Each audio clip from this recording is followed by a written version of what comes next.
Kenalin, aku Asia dan aku Karin. Nah, hari ini kita akan ngajakin kalian buat seru-seruan bareng kita untuk keliling kampus. Tapi di sini kita bukan hanya untuk sekedar keliling kampus biasa, melainkan kita akan membahas satu topik yang sangat seru, yaitu mengenai kesetaraan gender di dunia pendidikan. Yap, betul banget. Nah, kalian pernah kepikiran gak sih bahwa di kampus ini tuh udah adil belum antara laki-laki dan perempuan? Atau masih banyak tantangan yang harus kita hadapi bareng-bareng? Menarik nih. Daripada kita nebak-nebak, mending kita cari tahu langsung, siapa tahu kita dapat pengetahuan baru. Yuk ikuti keseruan kita, let's go!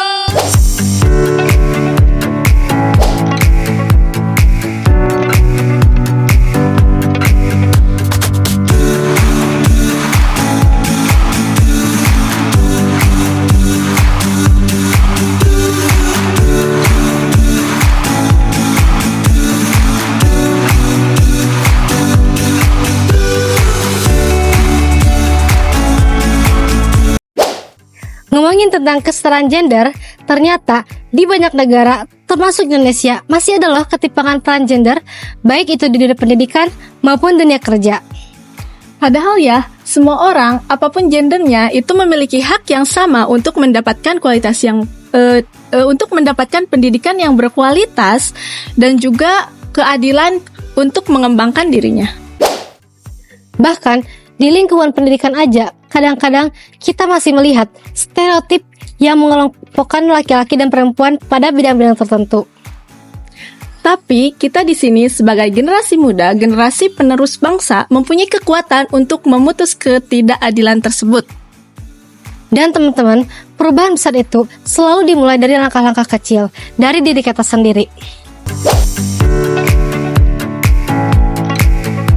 Menurut Bapak Ibu, bagaimana seharusnya kita menciptakan lingkungan yang lebih mendukung perempuan dalam mengejar karir di tengah peran tradisionalnya, biasanya kan sebagai ibu rumah tangga gitu. Nah, hal tanggapan Bapak Ibu seperti apa ya? Ya Neng,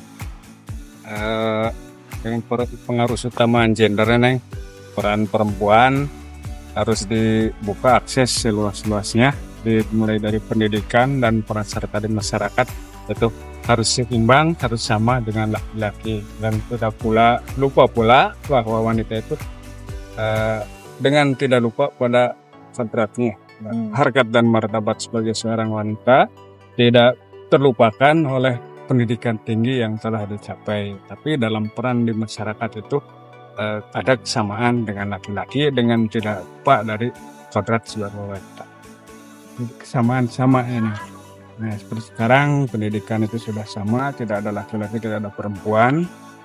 Walaupun dalam pekerjaan seorang laki-laki sudah banyak sekarang seperti teknisi sudah banyak perempuan.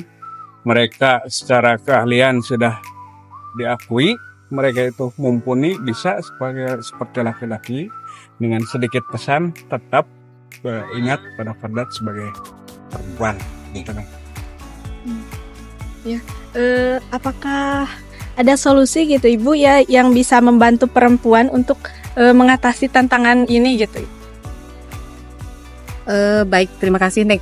Mungkin solusinya tadi seperti yang Bapak tadi sudah dikatakan ya, bahwa kita mungkin sebagai perempuan kita sudah diberi sama lah haknya kita untuk memiliki pendidikan yang tinggi gitu ya.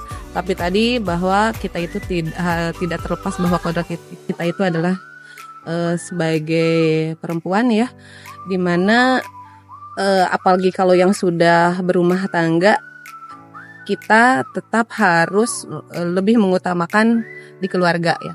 Seandainya misalnya seperti ini Neng, misalnya kita mau bekerja begitu seperti itu, tentunya di sana kita harus meminta izin dulu kepada suami. Ya. Kalau oleh suami kita diperbolehkan, maka kita bekerja. Kalau misalnya kita tidak diperbolehkan, ya kita tidak tidak boleh melanggar gitu ya. Nah, tetapi mungkin karena sekarang itu ya para laki-laki juga sudah banyak ya yang memberikan akses kepada para perempuan untuk meniti karir ya gitu ya. Jadi banyak para laki-laki itu yang mendukung gitu ya. Jadi tidak seperti dulu bahwa perempuan itu hanya di dapur Iya, saja ya iya. seperti itu. Tetapi sekarang memang sudah terbuka lah para perempuan juga untuk berkarir seperti itu nih.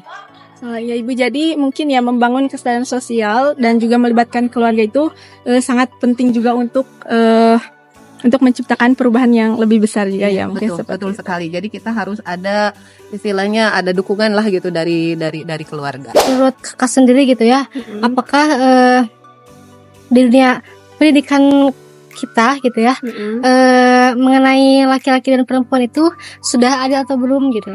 Oke, baik. Sudah setara atau Setara ya. Oke, baik, izin menjawab juga ya.